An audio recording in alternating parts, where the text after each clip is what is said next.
برا بھلا کہتا ہے وہ کہیں نہ کہیں نبی کو برا بھلا کہتا ہے، جو نبی کو برا بھلا کہتا ہے وہ کہیں نہ کہیں اللہ کی ذات کو برا بھلا کہتا ہے۔ کیوں؟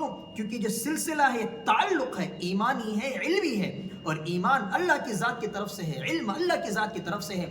جو اس پر کلام کرے گا، جو اس پر اپنی زبان چلائے گا، وہ اللہ کی ذات پر تنقید کرنے والا ہوتا ہے، اور ایسا شخص محروم القسمت ہوتا ہے، اللہ کے فضل ایمانی سے محروم ہوتا ہے۔ اس لیے ہمیں اور آپ کو اپنی زبان کو کنٹرول میں رکھ کر، اپنے عقل کو صحیح جگہ سیٹ کر کے یہ سوچنا چاہیے سنجیدگی کے ساتھ کہ جن کو اللہ تبارک و تعالیٰ نے رضی اللہ عنہم ورضوا عنہ کا سرٹیفکیٹ دیا ہے، پروانہ دیا ہے، ایسے صحابہ کی جماعت پر، اس میں سے کسی ایک صحابی پر میں طعن و تشنیع کروں، یہ ہمارے لیے بدقسمتی، محرومی ہے، اس کے علاوہ کچھ نہیں ہے، ہماری آخرت کی تباہی ہے، اور اس کے علاوہ کچھ نہیں ہے۔ اور ایک چھوٹی سی بات ہے، حضرت امیر معاویہ رضی اللہ تعالی عنہ کے بارے میں جو زبان درازی جنہوں نے شروع کی ہے، جن بدبختوں نے، خوارجیوں نے اور اسی طرح سلفیوں نے، وہ یہاں سے شروع کی ہے کہ حضرت امیر معاویہ رضی اللہ تعالی عنہ کا خلافت کے باب میں حضرت علی رضی اللہ تعالی عنہ سے ایک اختلاف ہوتا ہے۔ تو یاد رکھیے، اسماء الرجال کے اندر ایک ضابطہ آتا ہے کہ جن صحابی کا جو ایک لیول، ایک دائرہ ہے، یاد رکھیں آسان الفاظ میں، ایک دائرہ ہے اللہ کے نبی صلی اللہ علیہ وسلم نے کھینچا ہے اللہ کے حکم سے، ایمان اور کفر کا، ایمان اور کفر کا ایک دائرہ ہے۔ ایک ایمان والے ایمان کے دائرے میں ہے، اور غیر ایمان والے ایمان کے دائرے سے خارج ہے۔ اس ایمان والے میں دو دائرے ہیں، ایک عام مومنین کا ہے اور ایک صحابہ کا ہے۔ تو جو صحابی کا دائرہ ہے، کوئی بھی ایمان والا پوری زندگی چاہے اعمال کے کتنے ہی درجات پر کیوں نہ چڑھ جائے، کتنوں ہی وہ پابندی شریعت کیوں نہ بن جائے، کتنوں ہی اصول شریعت کا ترجمان کیوں نہ ہو جائے، لیکن وہ اپنی محنت اور مجاہدے سے وہ صحابی ہرگز نہیں بن سکتا۔ بلکہ جو صحابی کی تعریف ہے نا، کہ جس نے حضور کو ایمان کی حالت میں دیکھا ہو اور حضور اسی ایمان پر اس کی وفات ہوئی ہو، ایمان کی حالت میں ہی اس کی وفات ہوئی ہو، تو یہ شخص صحابی رسول ہے۔ اس کے علاوہ بعد کے، حالانکہ حتیٰ کہ ائمہ مجتہدین بھی وہ فضیلت کو نہیں پا سکتے جو ایک صحابی رسول نے پایا ہے، کہ جس طریقے سے حضور کی فضیلت تمام صحابہ پر ہے، اسی طرح ایک ادنا صحابی کی فضیلت تمام امت مسلمہ پر ہے۔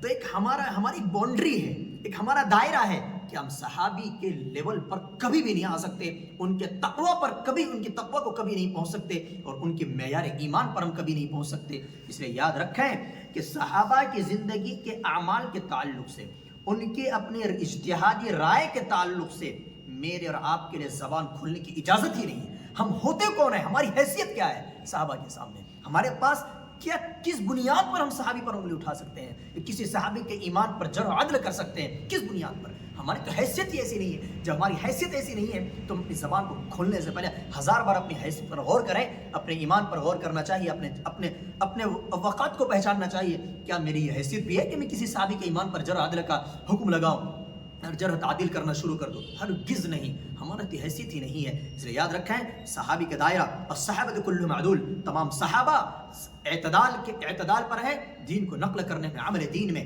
جو حضرت امیر معاویہ رضی اللہ تعالیٰ عنہ کے اختلاف حضرت علی رضی اللہ تعالیٰ عنہ سے ہوا ہے، وہ اختلاف اجتہادی تھا، ائمہ مجتہدین نے بیان کیا ہے، ائمہ محدثین نے بیان کیا ہے۔ تو میں اور آپ جو نہ حدیث کو صحیح سے ڈھنگ سے پڑھنا جانتے ہیں، نہ سمجھنا جانتے ہیں، بتایا جائے عمل کرنے کی توفیق نہیں ہوتی، ہم جیسے چپدی کے شوربے، ہم جیسے لوگ اگر حدیث پر کو سمجھ کر کے اس پر حکم لگانا شروع کر دیں اور صحابہ پر کلام کرنا شروع کر دیں، یہ سمجھ میں نہیں آتا ہے۔ انفن فی الماء و استن فی السماء کے مترادف ہے کہ ایک آدمی جس کی کوئی حیثیت نہیں ہے وہ بڑی حیثیت والوں کے بارے میں کلام کر رہا ہے۔ تو اس لیے یاد رکھیں، علم میں ہم تک جو دین پہنچا ہے وہ قرآن و احادیث کے ذریعے سے پہنچا ہے۔ قرآن و احادیث کے ماہر علماء، دقیق علم رکھنے والے، عمیق علم رکھنے والے ایسے علماء نے کسی ایک عالم کا ان اصولوں پر، اور صحابی حضرت امیر، خاص طور سے حضرت امیر معاویہ رضی اللہ تعالیٰ عنہ کے صحابی پر کوئی جرح نہیں ہے، کوئی کیا کہتے ہیں تعدیل، جرح تعدیل کی بحث نہیں ملتی ہے۔ بس وہ واضح کرتے ہیں کہ صحابہ کے خلاف اپنی زبان چلانا یہ ہماری ایمان کی محرومی کی علامت ہے۔ اس لیے ایک دائرہ ہے وہ صحابہ کرام کا، ان کو دے دیا جائے۔ ہمارے لیے اللہ کے نبی صلی اللہ علیہ وسلم نے فرمایا اصحابی کالنجوم، کہ میرے صحابہ ستاروں کے مانند ہیں، بِأَيِّهِمْ اقْتَدَيْتُمْ اهْتَدَيْتُمْ، تم جس کی پیروی کر لو گے، جس صحابی کی پیروی کر لو تم راستہ پا جاؤ گے۔ کیوں؟ اس لیے کہ صحابی دین پر چلنے میں، نقل دین پر اعتدال پر ہے، اور اعتدال کے راستے پر چلنا یہ ایمان ہے، یہی صراط مستقیم ہے۔ اس لیے ہمیں اور آپ کو اس بات کو اچھے سے سمجھ لینا چاہیے۔ حضرت امیر معاویہ رضی اللہ تعالیٰ عنہ کے خلاف زبان درازی کرنا یہ ایمان کی محرومی کی علامت ہے، ایمان کی کمزوری کی علامت ہے، اور اس سے کرنے سے پہلے ذرا ہم اپنی حیثیت پر غور کریں۔ نہ ہمیں حدیث آتا ہے، نہ سمجھتے ہیں، نہ پڑھتے ہیں، نہ سمجھانے کے باوجود عمل کرنے کی توفیق ہوتی ہے، بس ہم ایک صحابی کی ذات کو لے کر بیٹھ گئے ہیں۔ اس بحث سے نہ میرا تعلق ہے، نہ آپ کا تعلق ہے، نہ آپ کے جنت جانے کا تعلق ہے، نہ آپ کے اعمال کا تعلق ہے۔ آپ کا تعلق آپ کے عمل سے ہے۔ ہم اور آپ اپنے اعمال کے مترادف جواب دہ ہوں گے، اپنے اعمال کے تعلق سے جواب دہ ہوں گے۔ اس لیے ہمیں اور آپ کو چاہیے کہ ہمیں اور آپ کو خاص طور سے چاہیے وہ یہ کہ ہم اپنے دائرے میں اپنے اوپر جو شریعت اللہ نے ہمیں مسلط مکلف بنایا، جس شریعت کا، اس شریعت کے پابند بنیں اور اس کو فالو کرنے والے بنیں، اور اس طریقے سے بیجا فتنوں میں پڑنے سے اللہ ہماری حفاظت فرمائے، غیروں کے سازش میں آنے سے اللہ ہماری حفاظت فرمائے۔ ذرا عقل لینے کی ضرورت ہے۔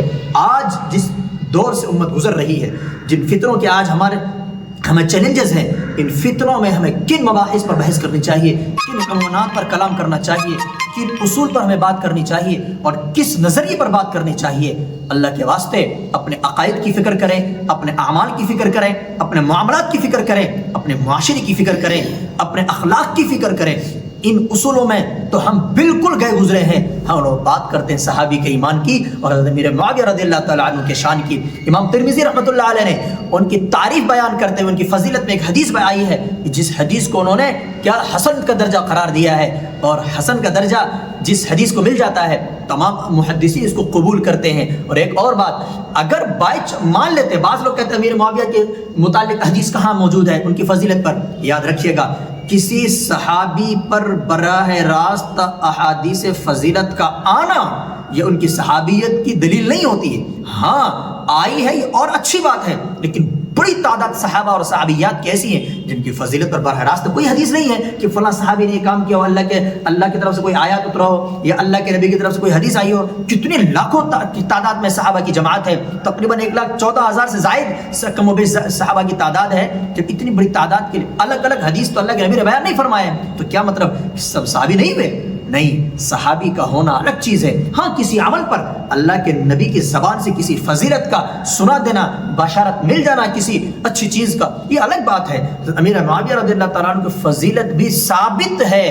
بعض لوگ کہتے ہیں ضعیف روایات ہیں، تو یاد رکھیے گا اصول محدثین کے نزدیک ایک اصول ہے، اصول محدثین میں سے یہ ہے، محدثین کے نزدیک اصول یہ ہے کہ اگر کسی ضعیف روایات کی کئی روایات سے تائید ہوتی ہو تو یہ ضعیف روایت بھی حسن کے درجے کو پہنچ جاتی ہے۔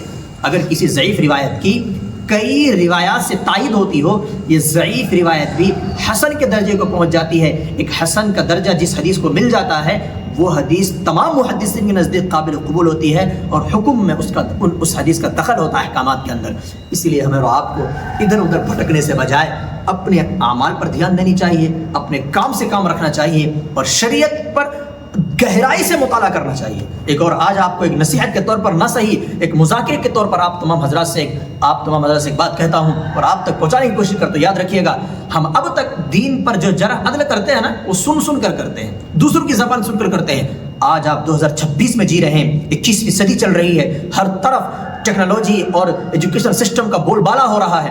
آپ اٹھیے، بیدار ہوئیے، خود پڑھیے، اپنے نسل کو پڑھائیے، اور علم کے ذریعے سے پھر آپ اس کا فیصلہ کیجئے کہ کون حق پر ہے، کون صحابی ہے، کون صحابی نہیں ہے۔ پہلے خود کے علم کا جائزہ لیجئے، خود کے معلومات کا جائزہ لیجئے۔ آپ کا سطحی علم ہے، آپ کا کمزور علم ہے، آپ نے صرف سن کر اعتراضات شروع کر دیے ہیں۔ اس لیے اللہ کے واسطے ان سب چیزوں سے باز آئے، اپنی فکر کریں، اپنے من میں ڈوب کر پاجا سراغ زندگی تو میرا نہ بنتا نہ بن، اپنا تو بن۔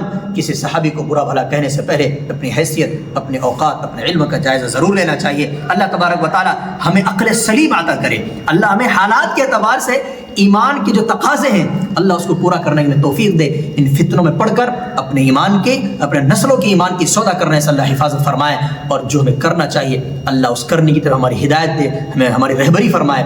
اللہ ان کہیں بھی باتوں پر کہنے و سننے سے زیادہ عمل کی توفیق نصیب فرمائے، اور کسی صحابی پر زبان درازی سے پہلے اللہ میں ہدایت نصیب کر دے۔ اس سے بڑی محرومی اور کچھ نہیں ہو سکتی۔ آمین وآخر دعوانا الحمدللہ رب العالمین۔